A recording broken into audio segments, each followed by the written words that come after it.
That's beyond the scope of our report. I can only speak to the former, and the former is there was no such evidence.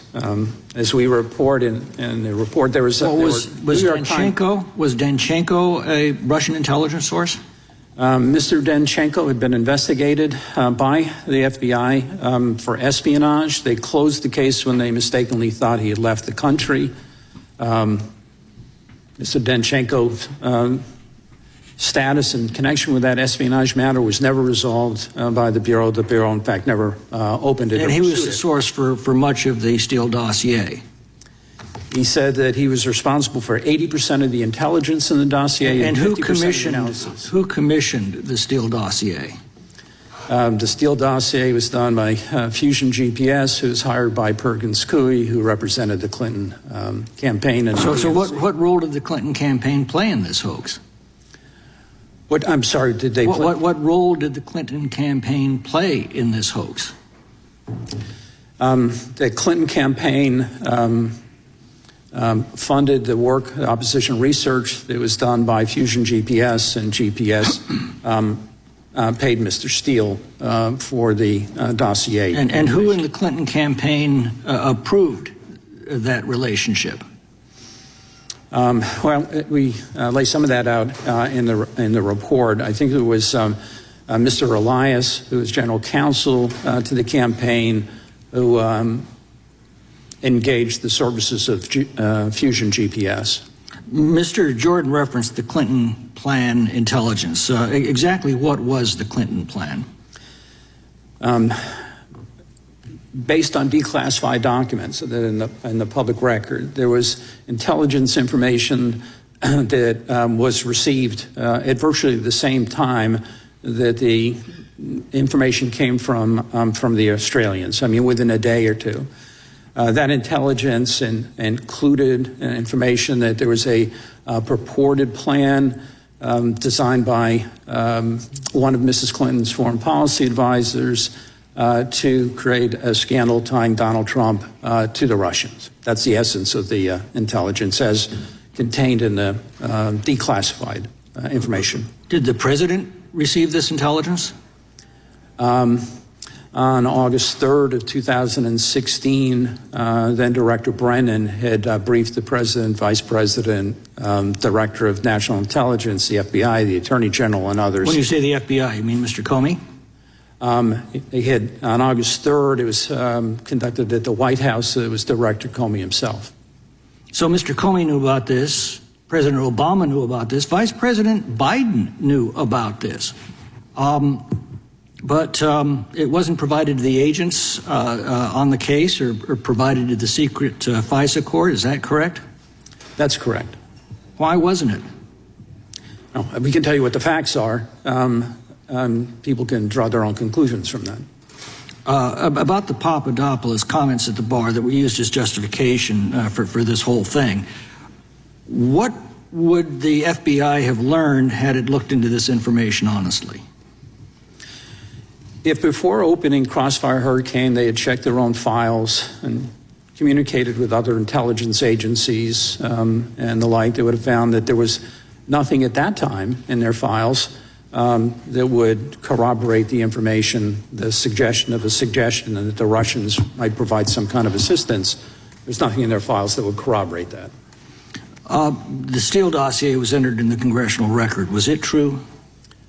I'm sorry, the Steele dossier? The Steele dossier was entered into our congressional record. Was it true? There is not a single substantive piece of information in the dossier that has ever been corroborated by the FBI or, to my knowledge, anyone else. You mentioned that the FISA court criticized the misleading and false information that was used to request the FISA warrants, but did the FISA court hold anyone in contempt for that? Not to my knowledge. Did they apply any sanctions to anyone responsible for that? Not to my knowledge. Did they even yell at anybody? They issued an appropriately harsh memo talking about what the expectation is when a document is submitted to that court, that it be truthful and accurate and complete. And that was the expectation, is the expectation. Gentleman yields back. Chair now recognizes the gentlelady from Washington. Thank you, Mr. Chairman. Mr. Durham, thank you for being here today to speak with us about the report you produced looking at the FBI's investigation into Russian interference in the 2016 election. Your report took 4 years and over $6.5 million in taxpayer dollars to produce. Mr. Durham, how many cases did you bring to trial during your time investigating the 2016 election? I'm sorry, you just missed part of that. Because how many cases did you bring to trial? Two.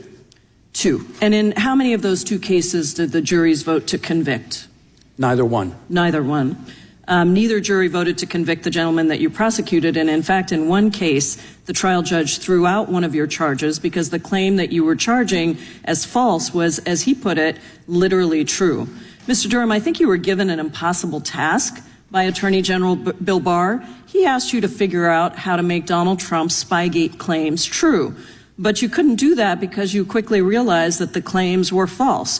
And so you set about, as many Republicans on cable news do, trying to find a way to blame Hillary Clinton for Donald Trump's woes. Mr. Durham, do you know how many people Special Counsel Mueller indicted or obtained guilty pleas from? They indicted a charged number of people. I think it was 34. It was 34 people and 3 companies. Do you know how many of those indictments were of individuals who were acquitted in court? I don't know that anybody was acquitted. That's right. The answer is none. So I think the difference between your investigation and Mr. Mueller's was that Mr. Mueller actually found actual evidence of a crime. We know that Russia did attempt to interfere in the 2016 election. We know that Russia did hack into the DNC email server, and Mr. Mueller's prosecutions reflected that reality, such as the case of 12 Russian military intelligence officers who he charged with crimes related to the hacking and the leaking of leading Democrats' emails in 2016.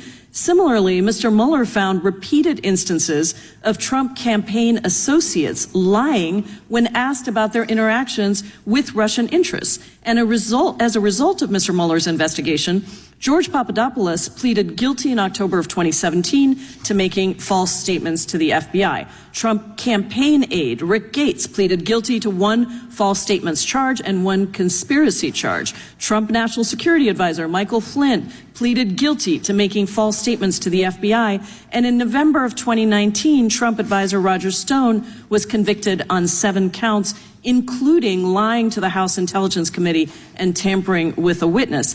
Again, Mr. Mueller indicted or got guilty pleas from 34 people and 3 companies. Mr. Durham, you're a career prosecutor, correct? That's correct. And you started working as a state prosecutor in 1977, and you joined the Justice Department in 1982. Yes or no, prosecutors prioritize bringing cases to court that have a high likelihood of winning? I would not say that that's the standard, no.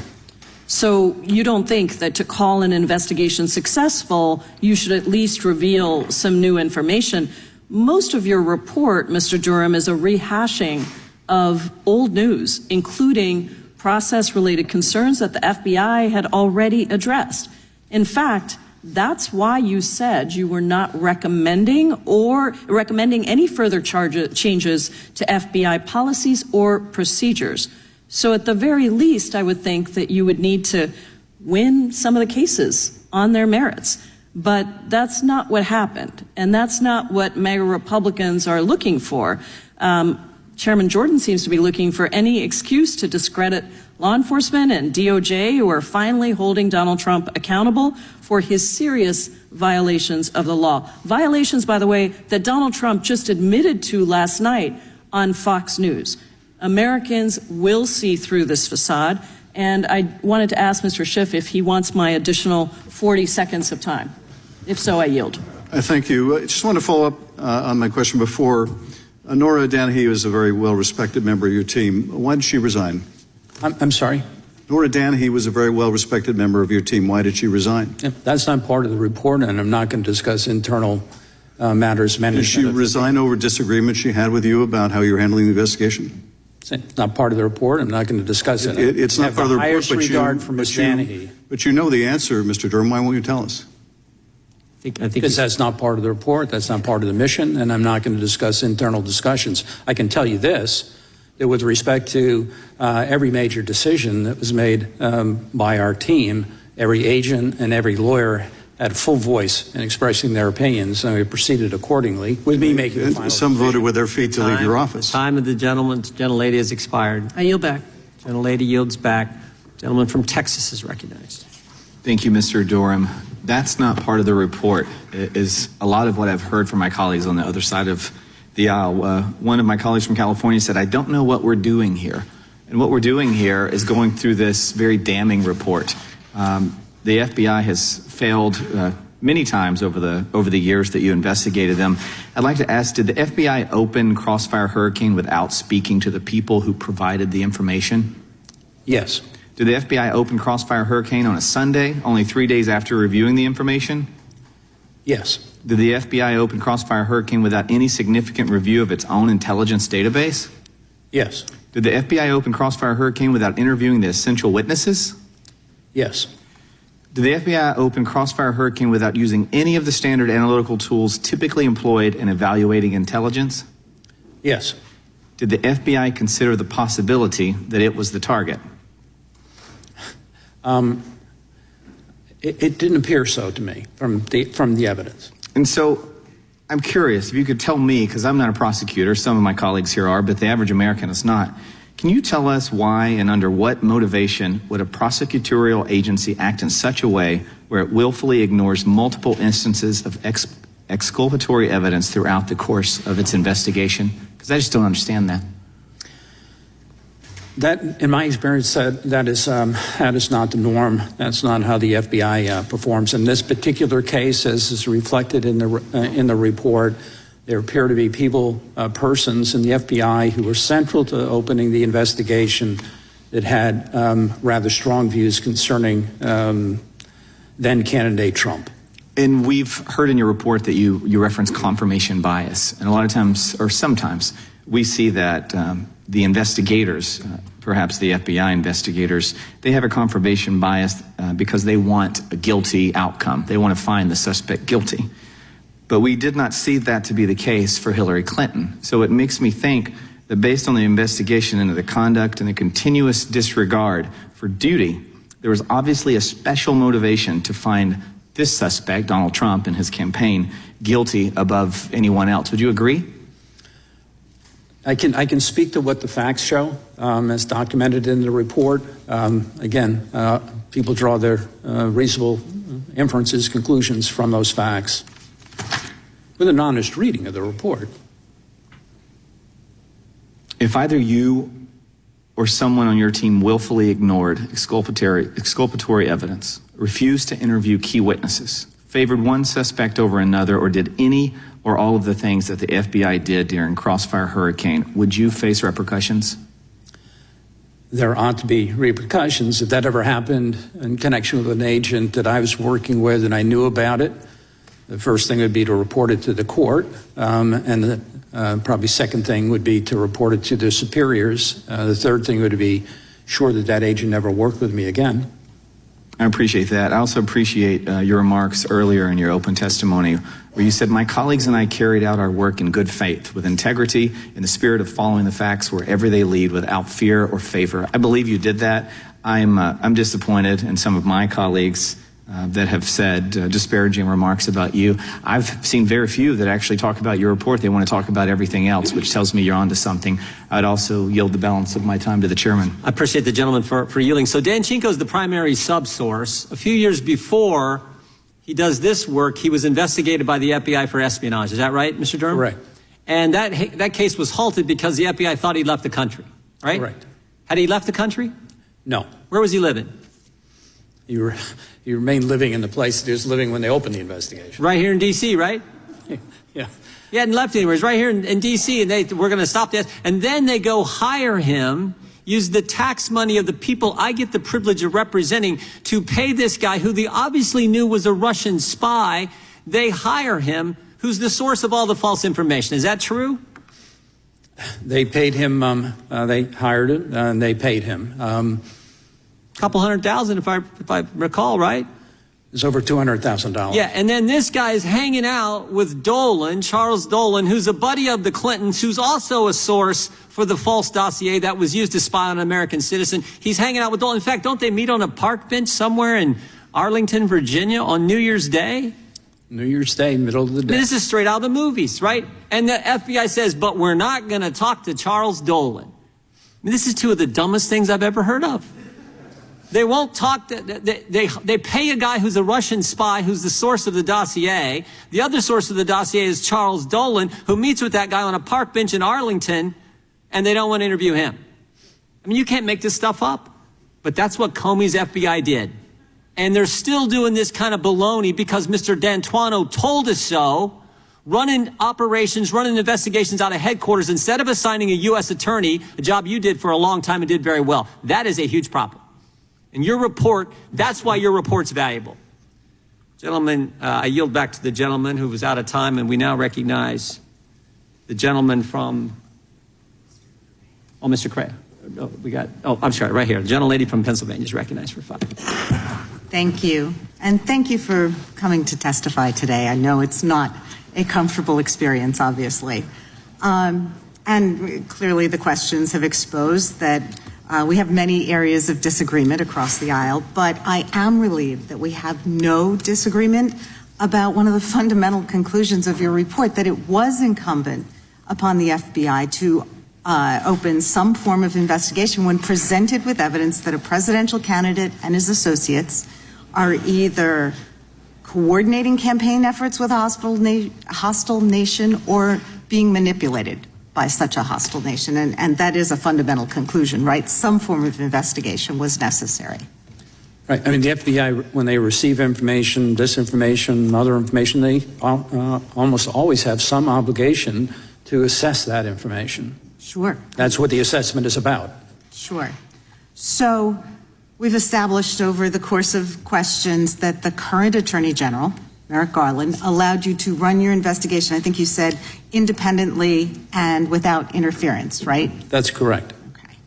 And you've talked about the thoroughness of your investigation as you performed it over the course of 4.5 years, $6.5 million, hundreds of FBI agents, 6 million pages of documents, not hundreds of FBI agents, hundreds of personnel working with you.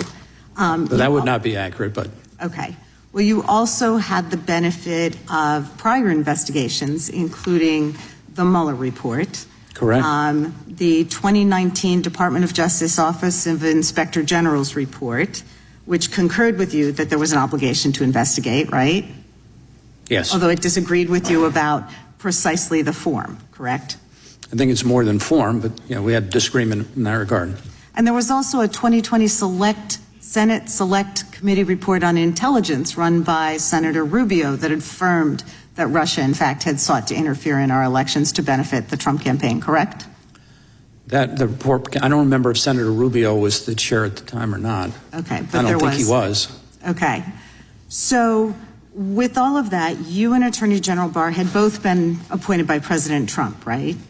I'm sorry, can you just repeat that one again? You and Attorney General Barr had both been appointed to serve at that time by President Trump, correct? I had been nominated by President Trump, and I believe that Mr. Barr was nominated to be Attorney General by Mr. Trump. Okay. And the AG Barr appointed you to be special counsel, right? He appointed me as special counsel, yes. Okay. But in contrast to the independence and lack of interference, which you have noted on multiple occasions that has been performed by Merrick Garland, AG Barr had a very active role in your investigation. And I just wanted to mention a couple instances. First of all, shortly after your appointment, you and AG Barr both traveled overseas and met with Italian officials who provided some allegations with respect to criminal activity by the former president, correct? We traveled well, this is outside the report, so I'm not sure that I'm authorized to talk about it, but we went to Italy to try to pursue leads involving a particular mysterious professor. Okay. So you don't mention in your report those allegations of misconduct concerning the former president, correct? It's not in your report. You didn't include that information in your report, right? Okay. Which information? About your trip to Italy with A.G. Barr? No, I don't know why I would have included that in a report. The day the Inspector General's report was published, you issued a press release saying that you didn't agree with some of his conclusions. Did A.G. Barr ask you to issue that press release? Absolutely not. Okay. Who did? I made that decision. Do you want to know why or no? Actually, I wanted to know first, can you identify any other occasion which a special counsel has released a press statement questioning another special counsel or Inspector General's report? Can you name one? Yeah, instance? I don't know of any. Okay. They may have, but I don't know about it. Okay, so did you communicate with A.G. Barr about your press statement before his was released the same day, or was that just a fantastic coincidence? Did I communicate with Attorney General Barr about what? About your press release questioning the IG's report. I told Attorney General Barr, I didn't ask his permission, I told him that I was going to do it. Okay. One more question. There's been mention of the resignation of one of your colleagues, Nora Danahy, in the fall of 2020. Isn't it true that she resigned in protest concerning pressure by A.G. Barr for you to deliver an interim report or other results before the 2020 presidential election? You'd have to ask Ms. Danahy that. I'm not going to discuss the internal discussions in our group. Or we could Google it. Thank you. I yield back. It's a pretty good source of information. Sure is. The gentlelady yields back. The gentleman from Oregon is recognized. Thank you, Mr. Chair, and thank you, Mr. Durham, for being here today and for your patience with us. I want to talk about that space between law and policy, I guess, if you will. And I want to go back to, I think I got your words written down during your opening statement where you said there were troubling violations of law and policy. Do I have that right? Yes, sir. And so the assertion has been that perhaps there should have been more indictments, more people brought before the court for their actions. But it appears to me that you tried that and perhaps encountered. I haven't looked at the two trials that turned out not to reach convictions. But was it a situation where there was something wrong, but it didn't rise to the level of a crime? Is that what was going on in that space? You conduct these investigations. We conducted this investigation, done other public corruption investigations, organized crime investigations, and when there's sufficient evidence that you believe that the evidence is sufficient to prove a case beyond a reasonable doubt, that case should be brought. There may be evidence that you have, but you're not confident that it would be sufficient to prove a case beyond a reasonable doubt and sustain that case on appeal, and you don't bring the action. And here there was conduct, some of which was misconduct. There's conduct that was probably criminal, but you couldn't prove it. And that's true here. It appears in other instances as well. Right, and I think the phrase political bias or confirmation bias has been used a number of times. Is that a crime? Confirmation bias is not a crime. It's part of our human condition, I suppose. Yes, and it's so you may well have found, and it sounds like you did, troubling violations of law and policy, which perhaps would not lead to and did not, of course, convictions. But it doesn't make it any less wrong when we have our law enforcement agencies engaging in this kind of conduct. And I think that's why you call it troubling. Do I have that right? You have that right. And the question, I suppose, is what can we do about this situation looking forward? If it's not a crime, but we know it's wrong, what should we be doing? And I think you made some suggestions. Can you recite those for us? And what you spent 4 years in this space, and there's obviously things going wrong that we can't convict people for, or at least it doesn't rise to the level that will warrant that approach. What should we be doing? Yeah, I mean, the real difficulty, in my view, is trying to figure out how to hold people accountable for their conduct. And it's not a simple problem to solve. In the context of the FISA situation, for example, or maybe it would be the case in any instance in which there's what's referred to in the Bureau as a sensitive investigative matter, a SIM. That there are additional rules that apply there. Maybe it's come time where if an agent is going to sign a FISA application in a sensitive investigative matter, that they not only understand that they're signing under the penalties of perjury, but if the Bureau determines that they intentionally misstated anything, that their employment will be terminated. I mean, there's real teeth in when somebody signs an affidavit, swears to something before a judicial officer, there are consequences if that is untrue. There are criminal penalties, but there sure as heck ought to be other penalties as well. I mean, there are things like that. In these sensitive cases, I mean, this is not a normal case. This is a presidential election and it affected the nation.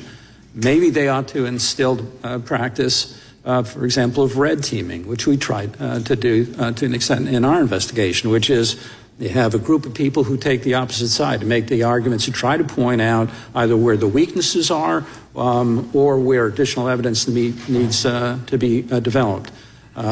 It may be that the Bureau would benefit, as I said in the report, from having something of an ombudsman who would look at FISA applications or look at the investigative effort being undertaken in these sensitive investigative matters, who looks at how the investigation is progressing and whether or not, in that person's estimation, the investigation is being done independently and in a disciplined way. There are those kinds of things, but ultimately, I don't know how you hold people responsible absent their integrity and that kind of overview or review of what the investigation is doing. Thank you, Mr. Durham. I yield back.